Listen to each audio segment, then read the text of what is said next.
할렐루야. 죄와 사망 권세를 이기시고 다시 사신 예수 그리스도의 은혜와 축복이 성도 여러분과 우리 교회 위에, 그리고 우리 한국 교회와 우리 민족 위에 충만하시기를 축원합니다. 우리가 믿는 기독교는 부활의 종교입니다.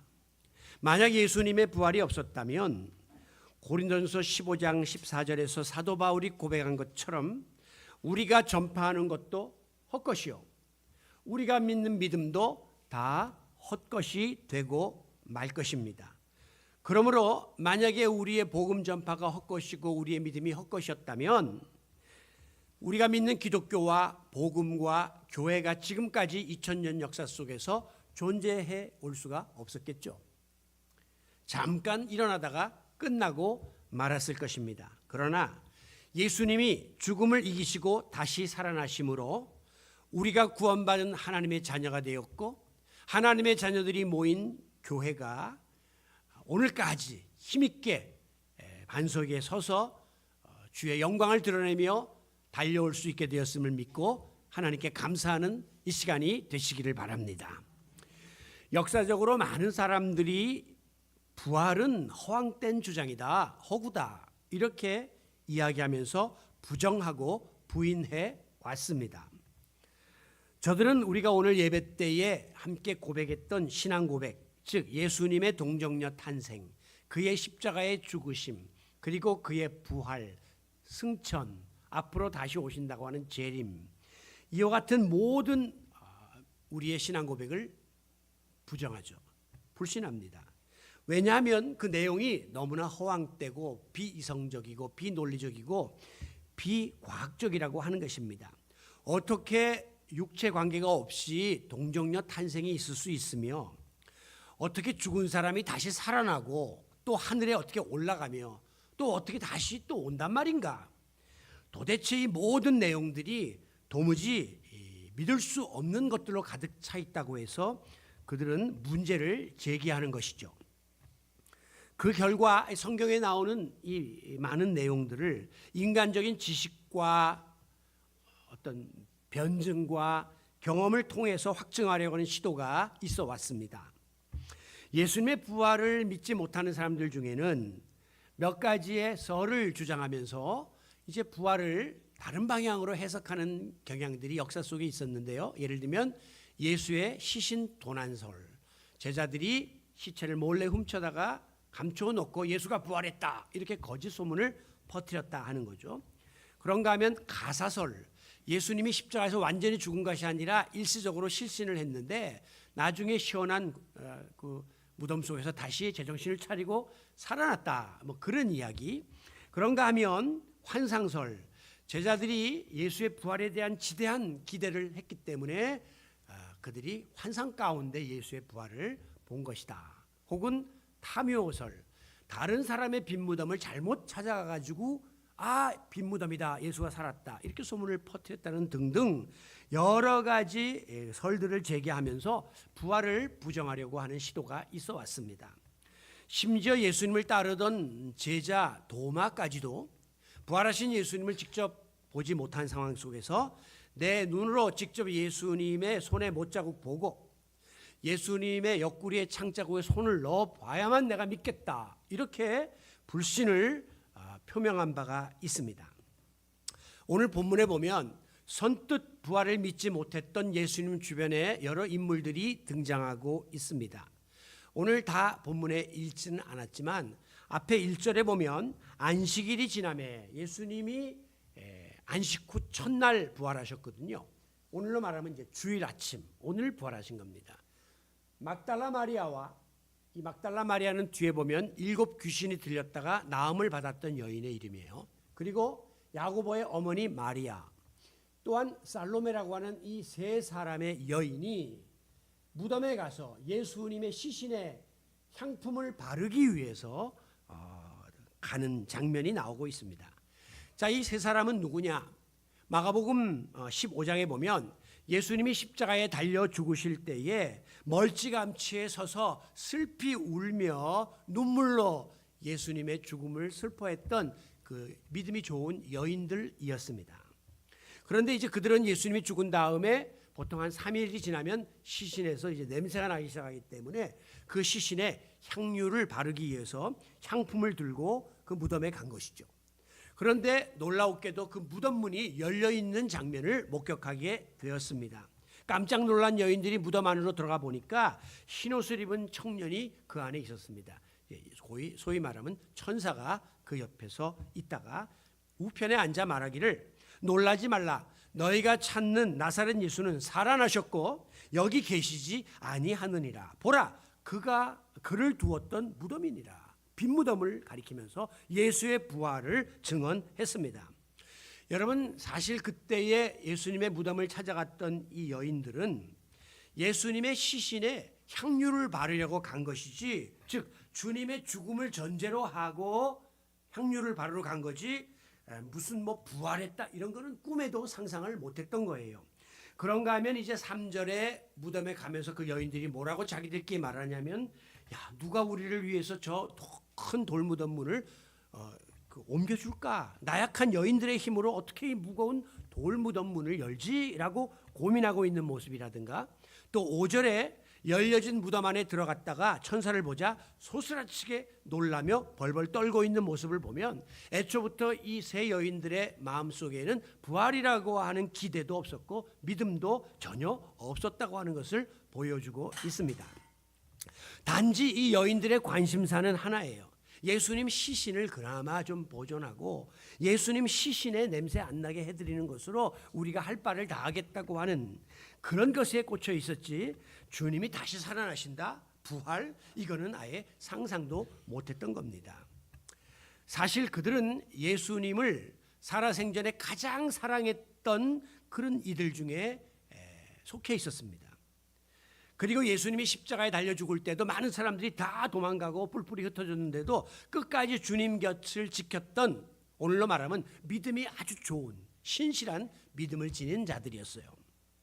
그러나 분명히 천사가 예수님이 부활했다고 하는 사실을 알려주었음에도 불구하고 8절에 보면 몹시 놀라 떨며 무덤에서 도망치고 무서워하여 아무에게 아무 말도 못했다는 건 정신 나간 사람처럼 너무 충격이 커가지고 어찌할 바를 몰라 하는 그런 모습을 보이고 있는 것입니다. 분명히 예수님이 부활했다는 소식을 들으면 기뻐서 사람들에게 찾아가서 이 소식을 전해야 됨이 마땅함에도 불구하고 지금 실신한 사람처럼 말도 못하고 벌벌 떠는 그런 자리에 놓여 있었다고 하는 거죠.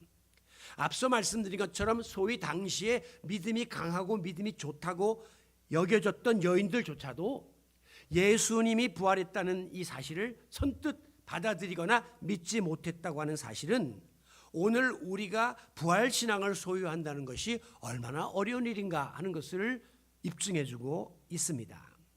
예수님은요, 십자가 위에서 물과 피를 다 쏟아내시고 육체적으로 완전히 사망 선고를 받은 거예요. 죽으신 거예요. 가사슬 기절했다 그런 말이 안 맞는 게, 그 당시에는 십자가에 달려 죽은 다음에 그 시신을 내린 다음에 다 그 사망 선고를 확인하고 그 다음에 묻지, 대충 이렇게 묻는 거 아니란 말이에요. 그런데 그런 완전한 죽음에서 다시 새 생명을 얻고 살아났다? 이거는 이성적으로 도저히 받아들일 수 없었고 예수님 당시까지 듣지도 못하고 보지도 못한 일이기 때문에 사람들은 부활을 불신할 수밖에 없었던 거죠. 그럼에도 불구하고 다른 사람도 아니고 평소에 예수님을 그렇게 사랑하고 예수님 주변에서 말씀 많이 듣고 부활에 대한 언급도 분명히 들었을 터인데, 아니 설령 예수님이 십자가에 달려 완전한 죽음을 죽었다 할지라도 전능하신 하나님을 믿을진데 하나님은 얼마든지 예수님을 다시 살릴 수 있어. 그러니까 지금 저 사람이 말하고 있는 예수가 부활했다는 사실은 확실할 거야 라고 믿고 나가서 외쳐야 될 그 여인들임에도 불구하고 벌벌 떨면서 아무 말도 못하고 주저하고 있는 모습을 보면 오늘 우리의 믿음이 일반적이고 상식적인 차원에 머물러 있어서는 안 되고 인간적인 생각을 뛰어넘는 영적인 믿음으로 한 단계 더 업그레이드되고 더 깊은 자리에 나가야 한다 하는 사실을 다시 한번 깨닫게 만들어 줍니다. 마침내 예수님은 오늘 본문 9절에 보시면 두려움에 벌벌 떨고 있던 아까 예수님의 무덤을 찾아갔던 세 여인 중에 한 사람인 막달라 마리아에게 나타나셨는데, 안식 후 첫날 이른 아침에 살아나신 후, 부활하신 후 전에 7 귀신을 쫓아내어 주신 막달라 마리아에게 먼저 보이셨다는 것은 부활 후 최초로 사람들 앞에 부활의 모습으로 막달라 마리아에게 나타나신 겁니다.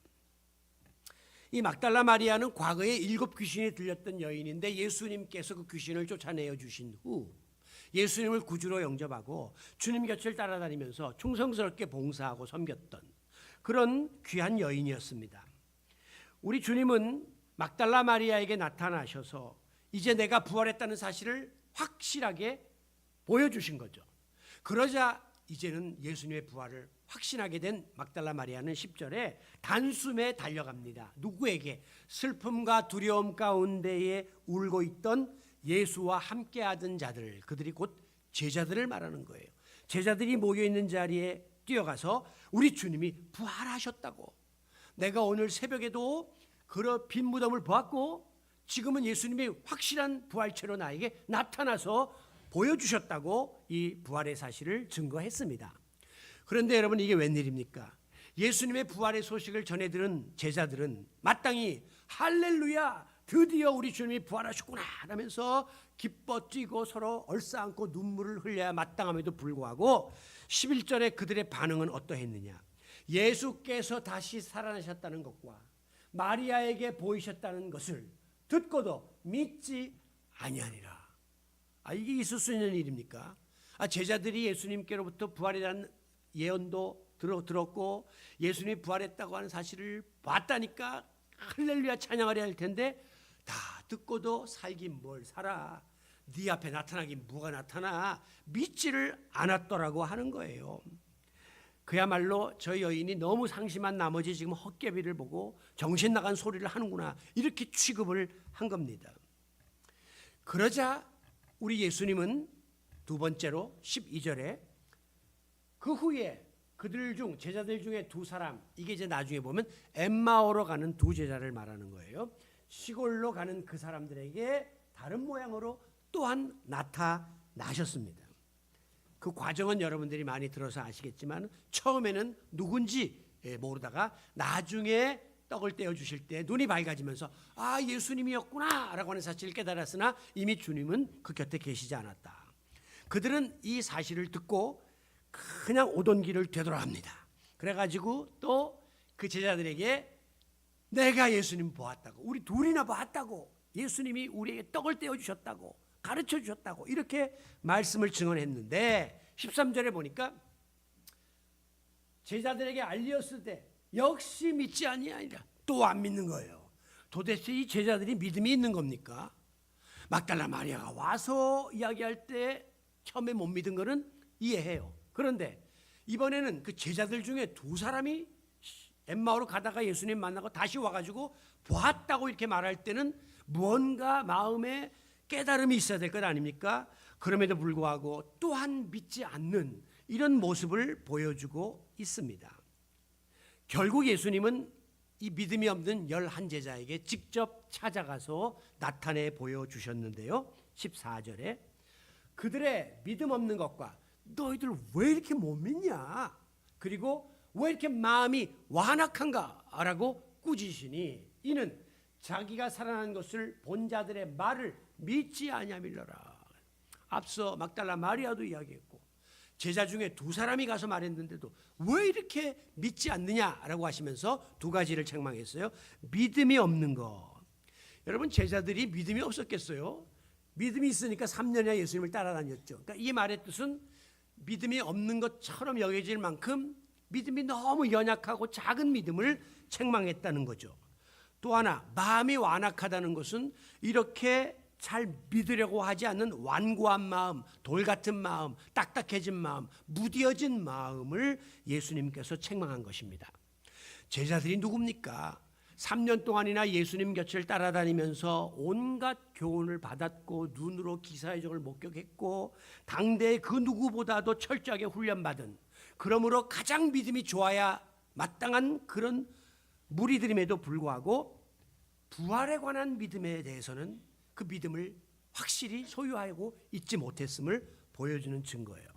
그만큼 이 부활이라는 것이 당시 사람들에게 받아들여지기가 굉장히 어려웠다는 것입니다. 자, 이것은 당시 사람들의 문제만이 아니라 오늘 이 시대에도 마찬가지예요. 불신자는 당연히 부활 이야기하면 미친 소리 한다 그러죠. 그러나 이 믿는 사람들 중에도 부활에 대해서 인정하지 않으려고 하는 그런 무리들이 있다고 하는 거예요. 정확하게 부활을 믿느냐 안 믿느냐 해서 기독교인들을 상대로 앙케이트를 하거나 고백을 받아본 그런 통계는 없지만 전체 기독교인 중에 다른 교리들은 몰라도 적어도 이 부활에 관해서는 전적으로 받아들이지 못하는 이들이 상당수가 있을 것이다, 이렇게 예측하고 있습니다. 그 점쟁이들 있잖아요. 점치는 사람들이 거기 예수 믿는 사람 많이 온다는 거예요. 그래서 이제 그거를 통계로 이렇게 내보니까요, 약 30% 정도가 이렇게 교회 나가서 예배 드리는 사람들 중에 급한 일이 있을 때, 아이들 학교 지나갈 때, 남편 직장 문제 이런 것 때문에 아이들 결혼하거나 또 나중에 이름 짓거나 이런 것 때문에 점쟁이를 찾아간다는 거예요. 우리 교회 설마 없겠죠. 그런데 점쟁이들이 하느냐, 예수 믿는다 그러는데 온다는 거죠. 그게 한 30%나 된다는 거죠. 저는 그런 생각을 했어요. 적어도 혹시 교회 나가면서도 점집까지 가고 장명소 다니고 이런 사람들 30%는 아마 부활신앙을 확실하게 받아들이지 못할 것이다, 그런 생각도 해보는데요. 교인들은 그렇다 손치더라도 심지어 목사들 중에도 부활을 믿지 못하는 사람이 있다면 여러분이 이해하시겠습니까? 미국 교회 목사들 중에 30%가 부활에 대한 확신이 없다고 정확하게 통계가 나와 있습니다. 그들은요, 부활을 역사적인 사실이 아니라 상징적인 의미다, 그렇게 해석하는 거예요. 그들은 천국과 지옥도 다 실존의 개념보다는 상징적으로 그렇게 표현한 것이다 라고 주장합니다. 성경에 나오는 병을 고치거나 기사이적이 일어나거나 여러 가지 은사도 그거는 과거 예수님이 계시던 그 당대에만 일어났던 사건들이지 오늘날에는 있을 수 없다, 그렇게 이야기해요. 그들은 방언도 다 안 믿고 실제로 그렇게 주장하는 목사들이 우리 한국교회도 있습니다. 마찬가지로 그들은 부활도 예수가 불의에 의해서 희생되었던 것처럼 정의가 죽임을 당한 건데, 부활이라는 것은 앞으로 분명히 정의는 다시 승리할 것을 보여주는 상징적인 가르침이다, 그렇게 해석을 하고 가르칩니다. 진보적인 그런 목사들 중에 이런 사람들이 있다는 거죠. 부활을 못 믿던 목사가 목회를 하다 마지막에 은퇴를 했는데, 평소에 그 사람의 신앙을 의심하고 안타깝게 생각하던 동료 목사가 그날 가서 설교를 하게 됐는데 설교 제목이 다음과 같았답니다. 같은 목사라고 다 구원을 받는가, 그런 제목으로 그 목사를 책망하는 그런 말씀을 전했다고 하는 일화예요. 예수님은요, 요한복음 11장 25절에서 나는 부활이요 생명이니, 예수님 스스로가 나는 부활이다 라고 정확하게 선언했습니다. 그리고 뿐만 아니라 나를 믿는 성도들도 죽어도 살겠고 내가 부활인 것처럼 너희들도 부활의 자리에 들어갈 수 있다는 사실을 명확하게 선포했어요. 뿐만 아니라 사도 바울은 고린도전서 15장 19절에서 만일 그리스도 안에서 우리가 바라는 것이 다만 이 세상의 일뿐이면, 부활을 믿지 못한다면 모든 사람들 가운데 우리가 더욱 불쌍한 자니라. 여기 모인 여러분들이 세상에 부활이 없다면 가장 불쌍한 사람이고, 여기 서 있는 신목사는 그 중에 더 불쌍한 사람, 자기 일생을 거기다 걸고 살았으니까요. 그 말은 뭐야? 부활이 있다 이거예요. 우리의 목숨을 걸 만큼 부활은 확실한 사건이라고 자신 있게 증언한 바가 있습니다. 여러분, 우리가 아무리 예수님 잘 믿고 열심히 신앙생활을 한다 할지라도 이 복음의 핵심인 부활에 대해서 흔들리거나 확고한 믿음을 가지고 있지 못하다면 여러분이 쌓아올린 신앙의 모든 노력은 다 허사가 되고 맙니다. 마치 노른자위 없는 달걀처럼 생명력을 잃어버린 신앙이 되고 말 것이고, 수박의 속살은 다 파버리고 딱딱한 껍데기만 빨고 있는 것처럼 무기력한 그런 신앙으로 전락할 수밖에 없다는 사실을 깨닫고 부활신앙을 다시 한번 여러분 마음속에 되새기는 시간이 되시기를 바랍니다. 일반적으로 왜 사람들이 부활에 대해서 의심하고 믿지 못하느냐? 한마디로 너무 신비로운 사건이고 영적인 사건이기 때문에 그래요. 어떻게 사람이 살아나고 또 보면 제자들인데 스르르 문도 안 열고 들어오고 뭐 이렇게 영체의 모습을 사람들은 이해하기가 어렵거든요. 즉, 이 부활을 인간적인 논리와 지식과 이성과 과학의 잣대로 증명해서 이해하려고 하니까 이것은 받아들여지기가 어려운 것입니다. 우리 인간은 어려서부터 자라면서 지식을 배우고 자기 경험과 모든 것을 확인하려고 하는 본능이 있습니다. 그러니까 어린아이들에게 우리가 소켓에 집어넣으면 전기 온다, 어여, 아야, 어비 했는데도 어느 날 보면 젓가락으로 집어넣거든요. 그리고 찌릿하면 그때 깨닫고 확증이 되니까 그 다음부터 그 짓을 안 한단 말이죠. 이 같은 인간의 의심과 검증의 본능은 오늘 우리로 하여금 학문도 발달하게 만들고 과학도 발달하게 만들고 문명도 발전시키게 만드는 원동력이 된 건 사실이에요. 만약에 인간에게 그런 의심과 검증의 본능이 없으면 우리는 그냥 있는 그대로 살다가 원시적으로 갔을 거예요. 근데 자꾸 뭔가 호기심을 갖고 의심을 해보고 이러다 보니까는 모든 것이 발전한 건 사실이에요. 그러나 분명한 것은 우리가 사는 이 세상에는 인간의 이성과 지성과 경험을 뛰어넘는 초월적인 세계가 있다는 것입니다. 흔히 안 믿는 사람들이 기독교를 비논리적이다, 비과학적, 안일 비자를 쓰는데 안일 비자가 아니라 넘어설 초자예요. 초월적인 거예요. 초이성적인 거죠. 모든 인간의 과학을 뛰어넘는 것이 신앙의 세계이고 영적인 세계임을 믿으셔야 해요. 130여 년 전에 우리나라에 기독교 복음이 들어왔습니다. 그 당시 우리나라 사람들은 유교적 관습에 다 젖어서 살고 있었는데 사람들이 죽은 다음에 다시 산다라고 하는 부활을 전하니까 깜짝 놀란 거죠. 그래가지고 이런 해괴망측한 사이비 종교를 배척하고 그리고 공격을 한 거예요. 왜? 유교적 개념에서는 사람 죽으면 그다음에 조상의 혼이 올라가서 우리가 그 계속 조상에게 제사를 드리고 또 조상은 제사 때 와서 이걸 다 받는다 이렇게 믿는데 사람이 살아난다니까 이 모든 개념이 다 송두리째 흩어져 버린 것이죠. 사도 바울이 사역할 당시에 고린도 교회 교인들도 마찬가지예요. 그 사람들은 헬라의 문화에 그 당시에 젖어 있었고 헬라적 사고방식과 철학 가운데 살고 있었는데 그들은 영혼 불멸설을 믿었습니다. 사람 죽어도 육체는 죽어도 영혼은 불멸한다 그렇게 믿고 있었거든요. 종교적인 사상이 강했죠. 특별히 헬라인들은 당시의 몸뚱어리는 죄악 덩어리이기 때문에 이거는 소멸되고 썩어 없어져야 된다 그렇게 믿었어요. 그러므로 사람이 죽으면 이 더러운 육체를 벗어던지고 그렇지만 정결한 영혼은 자유롭게 이데아의 세계를 돌아다니면서 존재한다 그렇게 믿었단 말이에요. 그런데 기독교 복음은 뭐라고 말하냐면 이 죄악 덩어리인 육체가 다시 살아난다는 거예요. 부활을 증거하니까 사람들이 이걸 배척할 수밖에 없었고 받아들일 수가 없었던 거죠. 그러니까 부활이라는 교리 자체가 일반인들에게는 받아들일 수 없는 그런 하나의 교리였던 것입니다. 그래서 사도행전 17장에 보면 바울이 이 아테네에서 에피쿠로스 학파와 스토아 철학자들과 함께 논쟁을 벌이는데 바울이 죽은 자의 부활에 대해서 이야기를 하니까 그 사람들이 콧방귀를 뀌면서 상대도 안 하고 조롱하는 그 소위 말하면 씨도 안 먹히는 그런 이유가 바로 여기에 있었던 것입니다. 여러분, 그러나 이 세상에는 유한한 우리 인간의 생각과 지식으로 입증할 수 없는 일들이 부지기수로 일어나고 있습니다. 저는 우리 사전에 기적이라는 단어가 있고 영어 사전에 미러클이라고 하는 단어가 있는 것 자체가 우리 인간이 상상하는 이상의 일들이 얼마든지 벌어질 수 있기 때문에 그 단어가 들어가 있지 않겠습니까? 이걸 우리가 받아들여야 해요.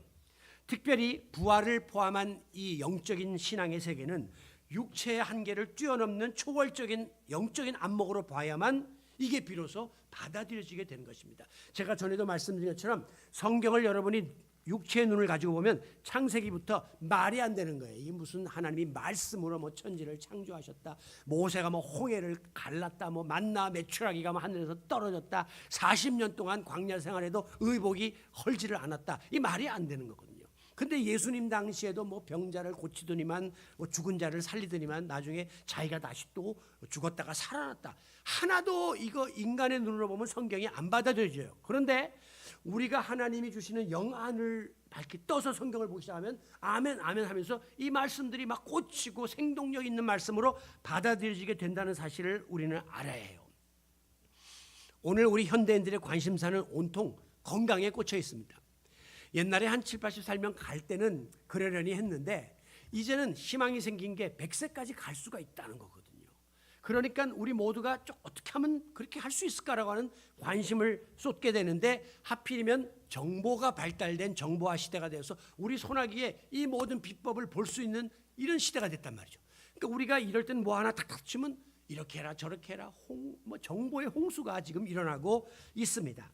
그러니까 요즘 사람들은요 어떻게 해야지 건강하고 어떻게 해야지 이 병 안 걸리고 어떻게 해야지 오래 사는가 몰라서 못하는 사람은 없어요. 너무 많이 알아서 탈이죠. 그런데 문제는 뭐냐? 아무리 내가 건강을 잘 지킬 수 있는 비법을 알고 장수의 비법을 안다 할지라도 내가 그것을 제대로 지키지 못하면 무용지물이 되고 마는 겁니다. 제가 그 의사 선생님들이 이제는 제가 병원 가면 저보다 다 연배가 낮은 분들이 많아요. 그러니까 좀 마음이 옛날보다 편하더라고요. 의사들 상대하기가. 그러면 이제 어떤 때 우리가 좀 소화가 안 돼서 가면 선생님 식사 규칙적으로 하십시오. 그리고 매우고 짜고 자극적인 음식 드시면 안 됩니다. 술, 담배 같은 거 절대 하시면 안 되고요. 그 다음에 무엇보다도 이 규칙적인 규칙적인 생활을 하고 그리고 스트레스를 받으시면 안 됩니다.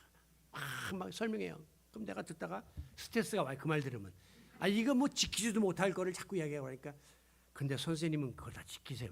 아이 저 못하죠. 저 오늘 저녁에도 술자리 있어요. 자기도 못 지키면서 배운 이론을 가지고 그냥 설명하는 것뿐이거든요. 그러니까 의사들도 암 전문가가 암이 걸리는 거예요. 의사들 중에도 병이 걸린 사람들은 자기가 의학 지식은 있지만 실제 생활 속에서 절제가 안 되고 못 지키니까 그런 일들이 벌어지는 거예요. 여러분 하지만 정말 내가 건강 문제가 절박하다. 이거 안 하면 내가 죽을 것 같다라고 하는 확신이 생기면 누가 뭐라든지 내가 믿고 있는 건강 비법을 기필코 실천합니다. 저는 뭐 간헐적 단식하는 분들 보면 용해요.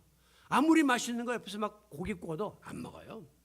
또 몸 건강한 사람들 딱 뭐 채식하면 채식만 딱 하지 안 해요. 왜? 내게 이것이 내 건강을 유지할 수 있는 유일한 길이라는 사실에 대한 확신이 있기 때문에 그러한 것입니다. 저는 심지어 자기 소변을 먹는 사람도 봤습니다. 소변을 마시고 그걸로 얼굴 세수를 하는 사람도 봤어요. 마찬가지예요. 오늘 일반인들 중에 부활을 모르는 사람 아무도 없습니다. 부활은 기독교에서 말하는 거 예수가 살았다는 거고 뭐 오늘 부활절날 뭐 달걀 먹고 그건 다 알아요. 그런데 중요한 것은 단지 귀로 듣고 머리로 아는 데만 그치지 말고 마음속으로 이 부활을 받아들이고 믿느냐 여기에 따라서 결과는 하늘과 땅으로 달라지게 되는 것입니다. 단지 부활을 믿지 않는 사람은 그냥 부활은 나하고 아무 상관없는 예수 믿는 사람들의 뭐 그런 신앙이고 행사다 그렇게 여겨지기 때문에 그들은 마지막에 썩어서 그야말로 부활을 경험하지 못하고 그리고 영원한 멸망의 자리에 나갈 수밖에 없죠. 그러나 부활을 믿는 자는 예수님의 부활이 나의 부활로 이어진다고 하는 확신이 있기 때문에 우리는 죽음을 두려워하지 않을 수 있고 죽음 이후에 영생의 세계를 약속받을 수 있다는 거죠. 같은 부활이지만 머리로 아는 사람과 마음으로 아는 사람의 결과는 하늘과 땅 차이가 나게 되는 것입니다. 이와 같이 예수님이 부활하셨듯이 예수를 믿는 나도 부활하게 됩니다 라고 하는 사실을 100% 확신하게 만들어주는 연결고리가 바로 믿음이라고 하는 것입니다. 그런데 이 믿음이라고 하는 것은요 여러분이 가만히 앉아있으면 갑자기 내게 주어지는 것도 아니고 여러분이 교회 오래 다녔다고 그게 깊어지는 것도 아니에요. 우리 인간의 생각을 뛰어넘는 하나님의 뜻이 깨달아지고 그게 받아들여지는 것 이거는요 하나님이 우리와 함께 해주시는 선물이고 은사예요. 여러분 처음에 예수 믿을 때 내 마음이 그냥 이상하게 교회 가고 싶어서 교회 갔다 예수 믿게 됐다. 그날따라 우울했는데 그냥 내가 누가 전도하는데 전도지 보고 예수 믿게 됐다. 그렇게 말하는 사람도 있죠. 어쩌다 우연히. 그러나 이미 하나님께서는 다 섭리를 통해서 여러분을 점지해 놓고 그 사람 만나게 하시고 그 복음이 그날따라 들리게 하시고 이것이 전에는 믿어지지도 않던 말씀이 믿어지게끔 만들어 주신 거예요. 이미 성령의 도우심이 함께하고 있었던 것입니다. 마찬가지로 여러분들의 믿음이 더 깊어지고 성숙해지는 것도 성령의 믿음의 은사가 우리 가운데 주어져요. 고린도 전서 12장에 보면 9가지 은사가 나오는데 맨 앞에 지식의 은사, 지혜의 은사 이거 다 은사예요. 여러분들은 지식, 지혜가 뭐 은사가 아닌 줄 아는데 하나님이 주시는 깨달음의 은사예요. 그리고 세 번째 나오는 게 믿음의 은사. 방언, 뭐 신유 이것만 은사가 아니라 이 믿어지는 것부터가 굉장한 하나님의 선물이라고 하는 것이죠. 그렇기 때문에 여러분들이 처음 예수를 영접할 때도 성령의 감동으로 내게 믿음이 주어졌듯이 성령의 도우심 가운데 나의 믿음이 더 견고한 자리에 들어가고 정말 부활에 대해서도 100% 믿어지는 자리에 나가기를 아버지께 구해야 할 것입니다. 아무쪼록 여러분 가운데 혹시라도 부활에 대한 정확한 확신이 내 마음속에 아직 없는 분이 있다면 오늘 이 시간 하나님께 나로 하여금 확고한 부활신앙을 지닐 수 있도록 믿음을 달라고 아버지께 구하시기를 바랍니다. 그리함으로 부활의 예수님을 아멘으로 우리가 믿고 받아들임으로 그로 인하여 주어지는 부활의 능력과 축복을 받아 누리는 성도 여러분들이 되시기를 바랍니다. 고린도전서 15장 20절에 보면 그리스도께서 죽은 자 가운데에서 다시 살아나사 부활하심으로 잠자는 자들의 첫 열매가 되셨도다. 성경에 보면 잠자는 것을 죽음을 잠잔다 그랬거든요. 죽은 자들에게 첫 열매, 어떤 첫 열매? 죽은 자가 다시 살아날 수 있다고 하는 첫 번째 샘플, 모델 케이스가 되었다고 말씀하고 있습니다. 이것은 장차 재림의 날에 부활의 첫 열매이신 예수님을 믿는 성도들도 예수님처럼 영광스러운 부활의 자리에 동참할 것을 보장해 주신 약속의 말씀입니다. 리빙스턴이라고 하는 선교사는 영국이 배출한 위대한 선교사인데요. 그가 글래스고라고 하는 영국의 명문대학에서 그의 모든 업적을 치하해서 명예 박사학위를 받게 되었는데 그가 그 박사학위를 받기 위하여 영국으로 귀국을 했습니다. 그런데 그때 그의 몸 상태가 굉장히 열악했어요. 왜냐하면 그 아프리카 그 원시림에서 선교 활동을 하다가 극심한 열병으로 인하여 20번이나 쓰러지고 혼절하고 했던 그런 쇠약해진 상태에 처해 있었어요. 그런 그가 이제 고국에 와서 명예박사학위를 받게 되는데 답사의 자리에서 이런 말을 했습니다. 저는 이제 다시 선교지인 아프리카로 돌아갈 것입니다. 그때 모였던 청중들이 웅성웅성. 왜? 지금 저 리빙스턴이 저 몸을 가지고 아프리카 또 가면 죽어. 100% 저 사람은 이제 끝나 라고 생각했어요. 그런데 어떻게 거기에 또다시 들어간단 말인가? 라고 의아해했습니다. 리빙스턴은 이와 같은 우려를 불식시키려는 듯이 연설 마무리에 이렇게 말했습니다. 그러나 여러분 걱정하지 마십시오. 나는 혼자가 아닙니다. 부활하신 예수님께서 제자들에게 내가 세상 끝날까지 너희와 항상 함께 있겠다고 하신 약속을 나는 믿기 때문에 살아계신 우리 예수님이 나의 길동무가 되셔서 원시림 가운데로 함께 걸어가 주실 것을 나는 믿기 때문입니다. 라고 그의 부활신앙을 고백했습니다. 사랑하는 성도 여러분, 오늘 우리가 살고 있는 세상은 걱정, 근심, 염려, 불안, 온갖 문제들이 꼬리를 물고 엄습해오는 참으로 혼란하고 어지러운 세상에 우리가 살고 있습니다. 선거를 이거 얼마 앞두고 지금 벌어지는 행태를 보면 정말 귀 막고 살고 싶을 정도로 너무 저질스럽고 이 나라에 우리가 살고 있다는 것이 부끄러울 때가 너무 많아요.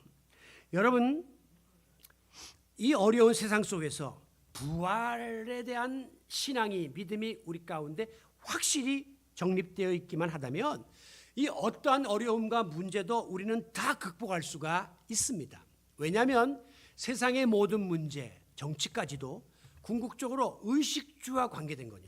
잘 먹고 잘 입고 잘 살게 해주는 이런 모든 육적인 문제에 국한되어 있지만 우리가 부활신앙으로 무장을 하게 되면 그 같은 육적인 차원을 뛰어넘는 영생의 길, 생명의 길로 들어설 수 있기 때문이에요. 그러니까 우리가 육적인 문제를 극복할 수 있는 힘이 부활의 신앙을 통해서 우리에게 주어지는 것입니다. 물론 여전히 육적인 문제는 남아있죠.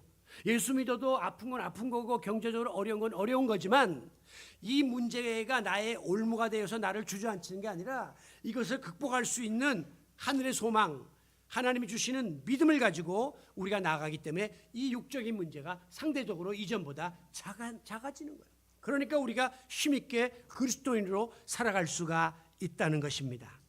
오늘 말씀을 마무리합니다. 지금 이 시대는요, 그 어느 시대보다도 모든 것이 발달된 최첨단의 시대입니다. 그래서 우리 현대인들이 부활신앙을 소유하기가 어려운 거예요. 사람이 어렵고 힘들고 이러면 더 부활에 대한 소망을 갖게 되는데 지금 모든 것이 너무 좋고 편하고 자기 나름대로의 그 주관이 강하니까 뭐 부활 이런 데 대한 모든 신앙이 약화되거나 퇴색되는 그런 위기에 우리가 직면한 것입니다.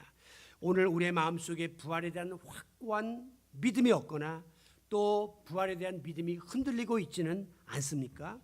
그러므로 오늘 우리에게 진정 필요한 것이 있다면 점점 약화되고 퇴색되어져가는 부활에 대한 믿음이 내 안에서 공동체 안에서 다시 회복되는 부활 신앙의 부활이에요. 부활 신앙의 부활. 목사님 이게 왜 안 나와? 부활 신앙의 부활. 딴 게 나와요. 부활 신앙의 부활. 정말 우리가 부활할 수 있다는 이 신앙이 또다시 살아나는 이 부활 신앙의 부활이 우리에게 절박하다고 하는 것입니다. 오늘 이 시대 속에 도도히 흐르고 있는 이 지성주의, 인본주의, 과학주의, 물질 만능주의, 세속주의의 거센 도전 앞에 우리가 자칫 잘못하면 부활 신앙을 잃기 쉬워요. 왜? 너무 이게 좋으니까, 이걸로 다 모든 것을 할 수 있다고 생각되니까. 그러나 썩을 것이 썩지 아니할 것을 입을 것이다 라고 하신 이 부활의 믿음으로 우리가 확고히 서고 부활 신앙으로 무장하는 귀한 시간이 되시기를 바랍니다. 우리 모두 육신을 입고 살아가는 이 현재의 삶 속에서도 날마다 우리는 부활하는 거예요.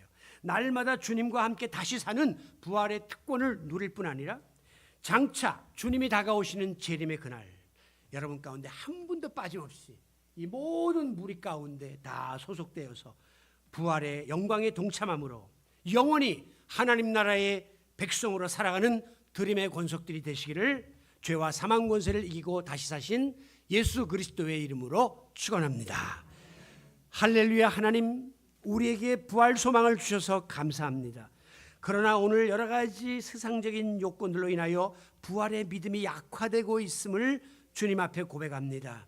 아버지 하나님, 부활 신앙 없으면 우리의 모든 믿음이 헛것이 된다는 사실을 깨닫고 이 믿음 빼앗기지 않도록 우리에게 부활의 믿음을 더하여 주시옵소서. 그리하여 아무리 어렵고 힘들다 할지라도 다시 살아난다고, 다시 회복된다고 하는 이 부활의 소망을 가지고 우리에게 주어진 삶과 믿음의 여정을 힘있게 쳐나감으로 최후 승리를 누리게 하여 주시옵소서. 예수님의 이름으로 기도하옵나이다. 아멘. 다시 사신